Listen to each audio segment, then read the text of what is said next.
What happened in the last hours in Eastern Europe sounds like something out of a war movie, but it is real.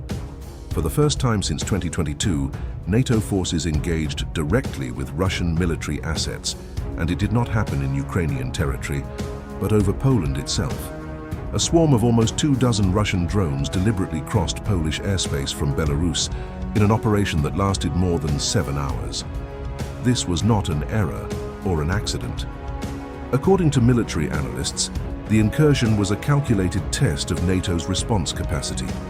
Polish F-16 fighters, attack helicopters, and even Patriot missile systems were activated.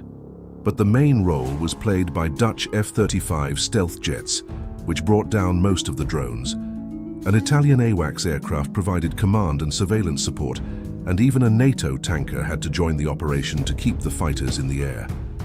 It was a true multinational military choreography with a historic detail. The first direct NATO-Russia confrontation over alliance territory since the Cold War. And the impact was immediate. Parts of the wreckage fell in populated areas, damaging a residential building in Lublin, fortunately with no casualties. As a precaution, the airspace over Warsaw and 3 other major airports was closed, interrupting civil aviation. The political reaction was swift. Polish Prime Minister Donald Tusk invoked Article 4 of the NATO Treaty, which provides for emergency consultations whenever the security of a member is threatened. In practice, this meant Poland demanded a collective Allied response, recognizing the event as a serious provocation that could not be ignored. Here is where the tension explodes. Russia, with inexpensive Iranian-made drones, forced NATO to reveal parts of its air defense playbook, measure reaction times, and at the same time, put political pressure on Europe. If the goal was to expose vulnerabilities and probe Western cohesion, Moscow had already achieved part of its objective without firing a single high-tech missile. What do you think? Was this just a Russian test or the sign of something much bigger? Share your opinion. The invocation of Article 4 by Poland marked a strategic turning point. This mechanism, different from the famous Article 5, which obliges all members to respond collectively to an armed assault, acts as a diplomatic emergency brake. When a NATO country triggers it, it means it considers its security directly threatened and demands an urgent meeting of the North Atlantic Council. That is exactly what happened. NATO Secretary General Mark Rutte immediately called an extraordinary session. In his official statement, he condemned Russia's reckless behavior and made it clear this was not an isolated incident. According to him, the alliance will reinforce its defensive posture along the entire eastern flank. The message was direct. NATO will not accept Russian drones crossing the territory of any of its members with impunity. And the reaction of European leaders was unanimous, something rare in the current scenario of internal divisions. Emmanuel Macron described the episode as a reckless and unacceptable escalation.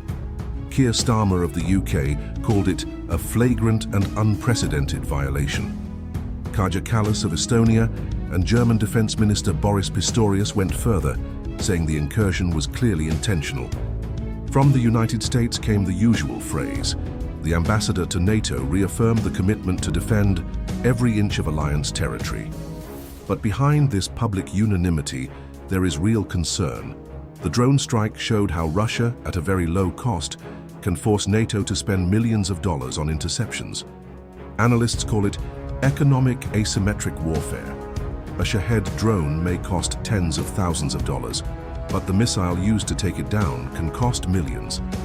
Moscow can wear down the alliance without risking pilots, without using advanced weaponry, and still collect valuable data on radars, frequencies, and response times. In practice, Russia has turned Belarus into a platform for plausibly deniable provocations. When questioned, the Belarusians say the drones went off course due to electronic interference. Moscow officially denies involvement, but no one in Brussels believes that version. On the contrary, there is a growing perception that the Kremlin is testing how far it can go without sparking the trigger that would lead to Article 5, the collective defense clause that would be equivalent to open war.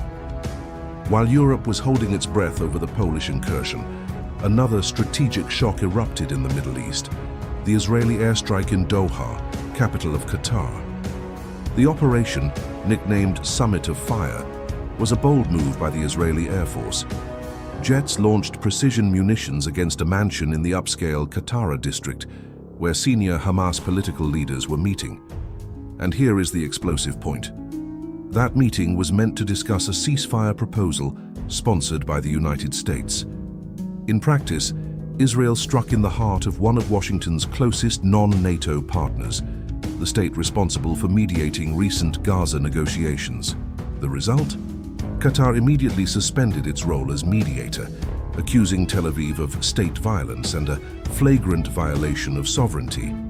To make it worse, among the victims were not only Hamas relatives and aides, but also a Qatari security officer. In other words, Israel not only targeted Hamas but hit the host state directly. The regional reaction was shock. Saudi Arabia promised total solidarity with Doha. Egypt, Turkey, Iran, the UAE, Jordan and the Arab League all issued furious statements. Even states that had been quietly approaching Israel toughened their tone, accusing Tel Aviv of deliberately sabotaging the peace process. For many analysts, the action was designed to bury any chance of negotiation and pave the way for a final offensive on Gaza, free from diplomatic restraints. Behind the scenes, the situation was even more embarrassing for the United States. The White House said it tried to warn Doha minutes before the strike, but Qatar denied it. According to them, Washington's call arrived 10 minutes after the first explosions. When questioned, Donald Trump tried to balance his words. He said he felt very bad about the location of the strike, but in the same breath stressed that eliminating Hamas is a worthy goal. That double message only showed how little control Washington has over Netanyahu. Inside Israel, the move was praised almost unanimously across the political spectrum, from the far right to centrist opposition. But in the middle of that consensus came a desperate cry from the families of hostages held in Gaza, who warned the strike put the captives in even greater danger. For them, Netanyahu sacrificed negotiation possibilities in exchange for a symbolic military victory. The impact of the Doha strike goes far beyond diplomacy. It shook the fragile balance of US alliances in the Gulf. Qatar, besides being a mediator, hosts the largest US base in the region, Al Udeid, central to Middle Eastern operations. By allowing Israel to conduct such an operation on its soil, Washington sent a contradictory message. Unable to restrain its closest ally, unable to fully protect a strategic partner. For Arab states, that is a sign of weakness. From Israel's perspective, the move was calculated. Netanyahu faces immense domestic pressure and saw in the strike an opportunity to project total strength against Hamas. At the same time, he eliminated the diplomatic track and created the perfect pretext to order the full evacuation of Gaza, preparing for a decisive offensive. The problem is that in doing so, he dragged the United States into an impossible dilemma: support Israel unconditionally and lose credibility in the Arab world, or try to restrain Tel Aviv and appear weak before its closest ally. This episode also puts years of Qatar's mediation diplomacy into question. Without the prestige of neutrality, Doha may seek new alignments with Turkey and Iran, reshaping the Middle Eastern chessboard. The outcome is instability that benefits only one actor, Tehran, which gains room to present itself as the defender of the region against Western aggression. And you? Do you believe Israel delivered a diplomatic checkmate or dug an even deeper hole for itself and the US? Share your thoughts. While NATO and the Middle East were consumed by simultaneous crises, on the other side of the world, China seized the perfect moment. In Tianjin, the 25th summit of the Shanghai Cooperation Organization, SCO, formally consolidated a bloc challenging the Western order. The so-called Tianjin Declaration spoke of a new type of international relations and a multipolar world, a direct message against the rules-based order narrative of the US and Europe. The symbolism was calculated. Xi Jinping, Vladimir Putin, and Kim Jong-un together in a military parade in Beijing, marking the victory of World War II. Three nuclear powers united against the West, showing the world there is an axis capable of projecting political and military power beyond rhetoric. On the economic front, The most concrete decision was the creation of the SCO Development Bank, a tool to finance infrastructure projects and, above all, to bypass US and European sanctions. Beijing pledged billions of yuan in grants and loans, reinforcing the goal of building a parallel financial system to reduce dependence on the dollar. India, despite its historic rivalry with China, did not stay out. Modi met Xi for the first time in 5 years, signaling a strategic thaw. Although not fully aligned with Beijing, New Delhi also defends the idea of a multipolar Asia, giving legitimacy to the Chinese narrative that the West can no longer dictate global rules alone. In the middle of this avalanche of crises, other hotspots were also heating up. In the Indo-Pacific, China intensified its pressure campaign on Taiwan. Just in August, there were more than 300 air incursions by the People's Liberation Army, creating a new normal of constant harassment. It was not only aircraft. The Chinese Coast Guard carried out increasingly provocative maneuvers around Kinmen and the Pratas Islands. For defense analysts, these moves are a clear rehearsal for a blockade, testing Taipei's readiness and the international response. Meanwhile, in Africa, two conflicts forgotten by mainstream media showed their bloodiest face. In Cameroon, Boko Haram escalated once again, relying on kidnappings to finance operations. In a single strike, at least 6 civilians were killed, and even a hospital was destroyed. In the Democratic Republic of Congo, the M23 rebel group, allegedly backed by Rwandan forces, unleashed a wave of executions and massacres, leaving almost 500 civilians dead since July. Brutality is used as intimidation, consolidating control over resource-rich territories. And in the West, the response came in the form of military readiness.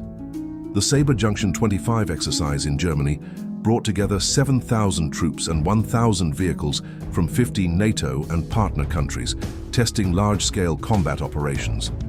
In the Pacific, the Bamboo Eagle 25-3 exercise put the US, UK, and Australia in joint command and control training under contested conditions. A clear message: the alliance is trying to show muscle, even while surrounded by crises on multiple fronts. The final picture of the last 48 hours is one of a global multi-crisis.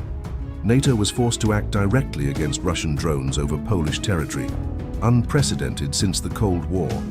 In the Middle East, Israel practically blew up US diplomacy by striking Doha and pushing Qatar out of the mediation process. In Asia, China turned the Tianjin summit into a manifesto against the West, even creating its own bank to skirt sanctions. And in the background, Africa and the Pacific remain unstable, reminding us that tensions are not confined to the major theaters. What do these crises have in common? All of them test the resilience and cohesion of US-led alliances. Russia exploits vulnerabilities with cheap drones. Israel openly challenges Washington's limits. China institutionalizes an alternative bloc. And armed groups across continents seize the distraction to expand territory. It is a world where old rules are collapsing in real time, and new spheres of power are racing to fill the vacuum. The immediate future depends on decisions that will be taken in the coming hours and days.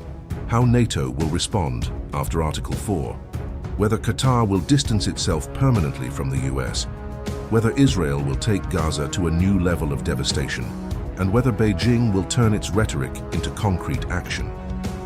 We are facing a scenario where any false move could ignite a spark very hard to extinguish, and I want to hear from you. Are we moving toward a new Cold War, or have we already slipped silently into a Third World War? Share your opinion.